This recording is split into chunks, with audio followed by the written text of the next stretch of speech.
In this video, I will show you how to complete your exercises. So I'm going to show you with chapter 2. So select the chapter module. Then if you select this chapter resources, first you want to make sure that you've watched the videos.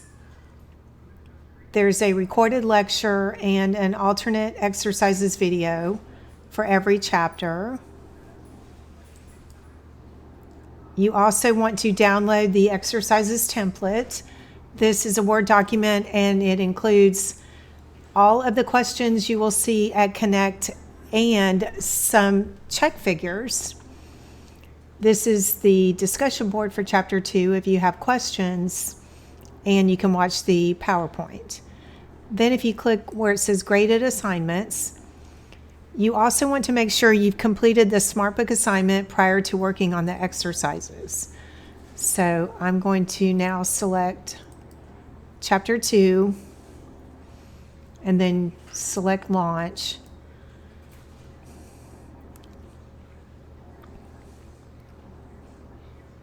It opens in a new tab. Exercises link. This will take you into Connect. It will have information here, the number of points and the due date.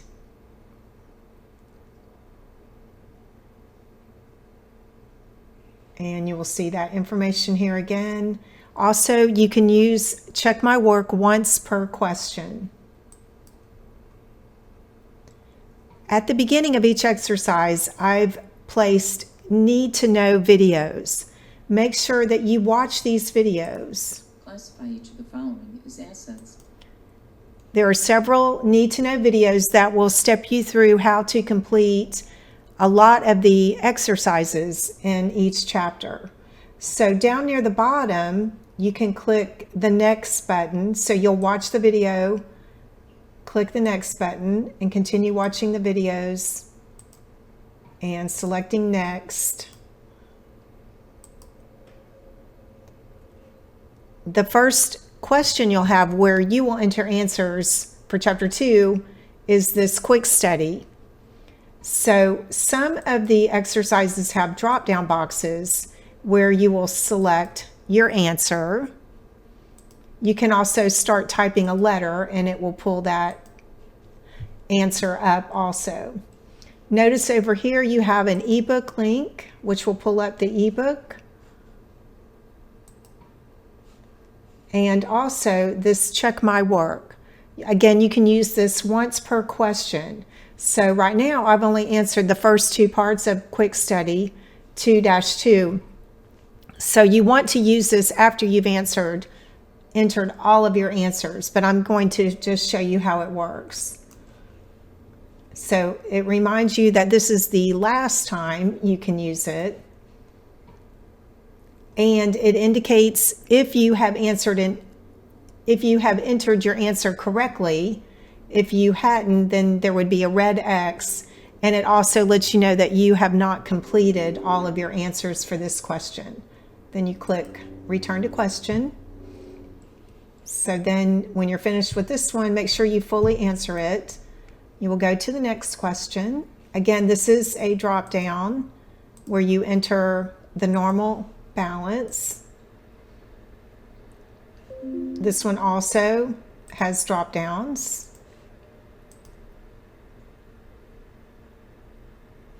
Here is where you will enter journal entries, and you'll see the information at the top portion, but you will also see it in the bottom portion, the journal entry worksheet. So here you will select your debit first. It says note enter debits before credits. Now here is where you will type in your answer. So the owner invested $6,500 in cash and $33,500 in photography equipment.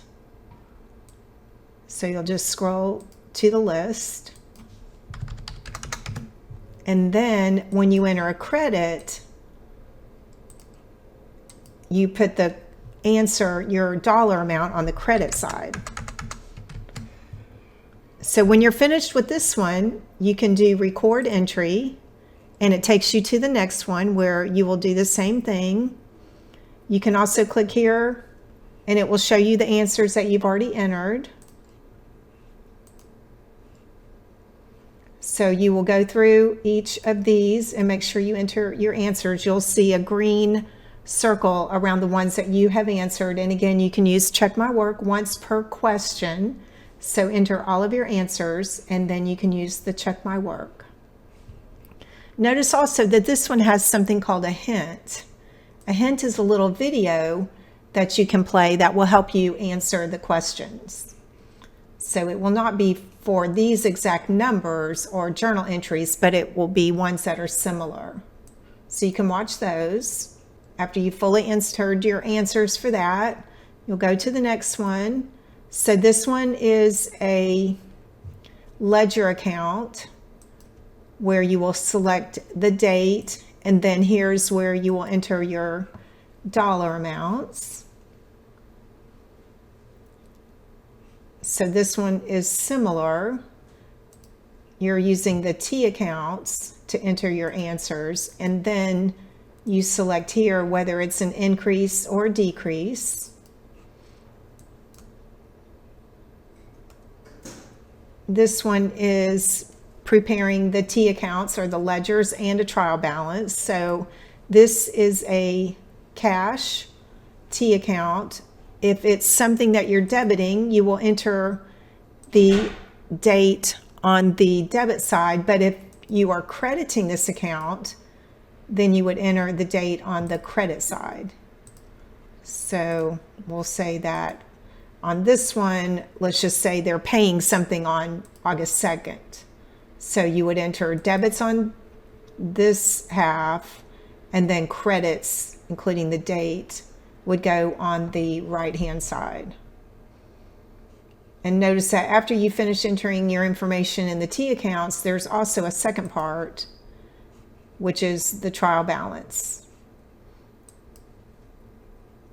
Make sure that you always scroll to the bottom to make sure that you are completely answering all of the questions. And that's also another reason why I suggest using the exercise template I created, because all of the questions are in the template and you can make sure that you are fully answering each question. This is another journal entry one where you select the account titles in this column, and then you enter your dollar amounts in the debit or credit. And this also has a required 2. Okay, here's the trial balance again. This section, you select your account titles and then enter the amounts in the debit or credit.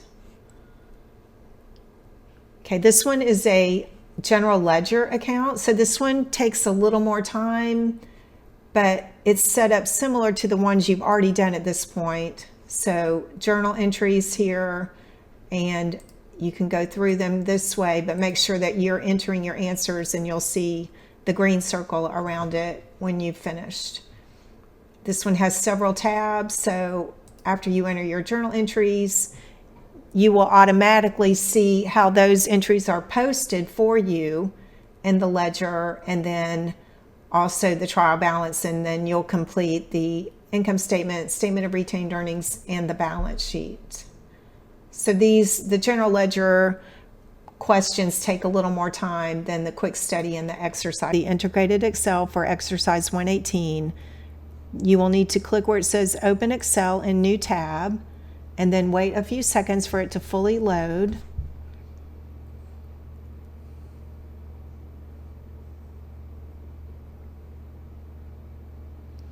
After it's loaded, you'll receive this message and you cannot move forward into the assignment until you click OK. This is reminding you that every answer needs to be entered with an equal sign, or what's called a formula. Now, there are some answers that are in drop-down boxes.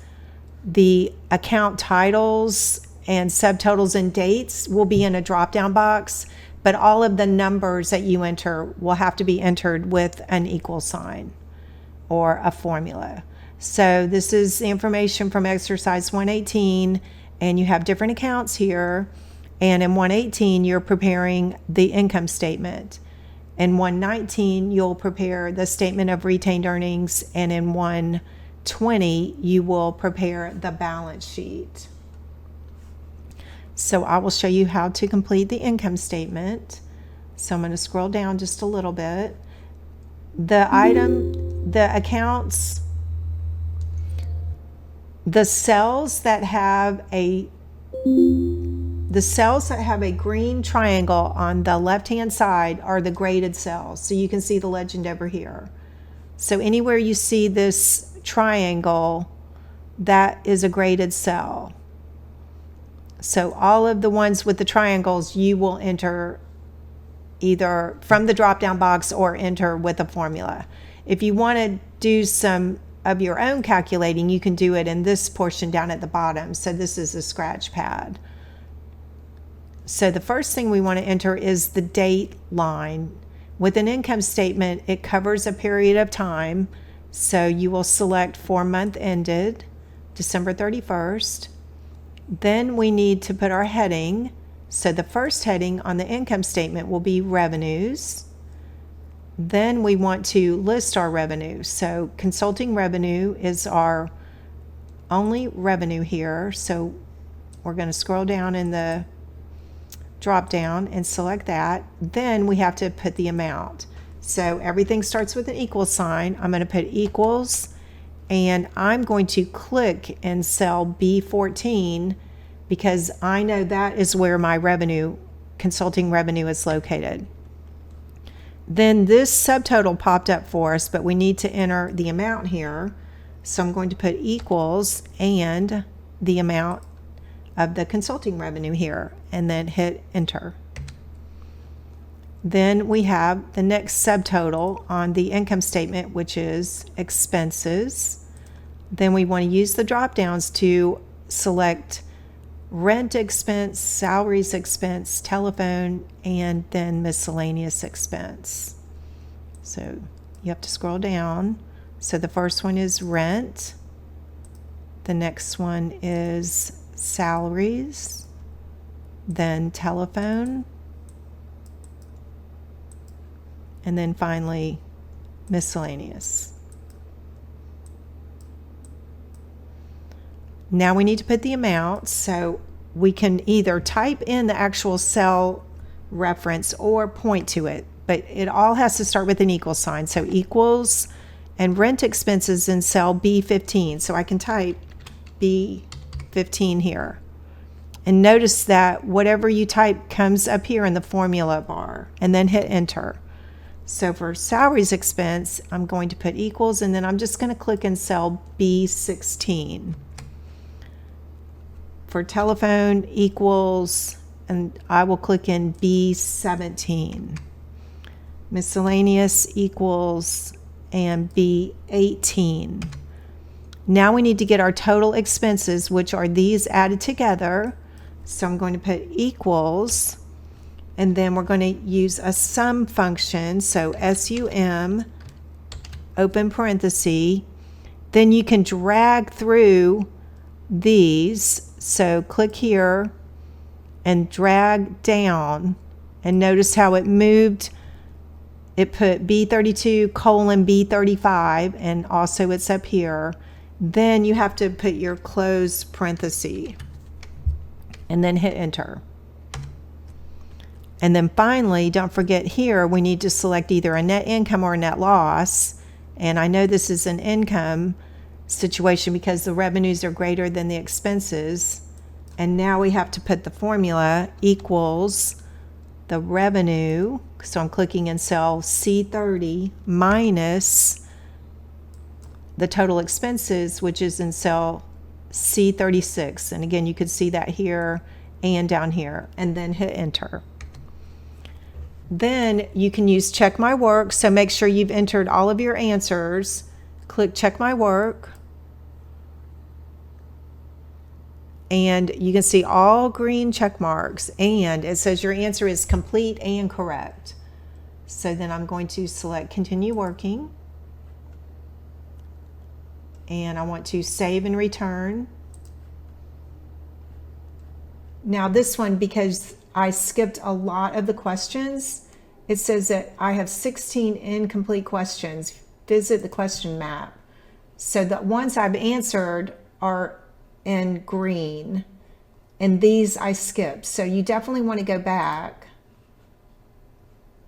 to these questions and make sure you've entered all of your answers. But I'm just going to go ahead and click submit. And then you will see your results right away. So here is my score, 3.54 out of 35. If you enter all of your answers, you will get a much higher score than I did. Okay, so then you can go back through and see the correct answers. So let me get through these videos. So you would see your answers here, and then when you click show correct answers, you will see the correct answers. So any answers that you did not get correct, you want to make sure that you go through each of these questions and then select show correct answers. And so up at the top, you'll see a button that says show correct answer. So I'll click there, even though I know I did get all the answers correct, but you should always double check. And if you missed anything, you definitely will want to do that. So then it will show you what the formula is. So if you click here where the red triangle is on the right-hand side, it will also show you the formula for that cell. So you can see here, so equals B16. And then over here, it's showing you that you needed to click in the drop-down box. And then here, the formula that I used was equals C30 minus C36. And then it will sometimes show you alternate formulas. And then you can click back to show your answer. And when you're finished, you can click return to assignment.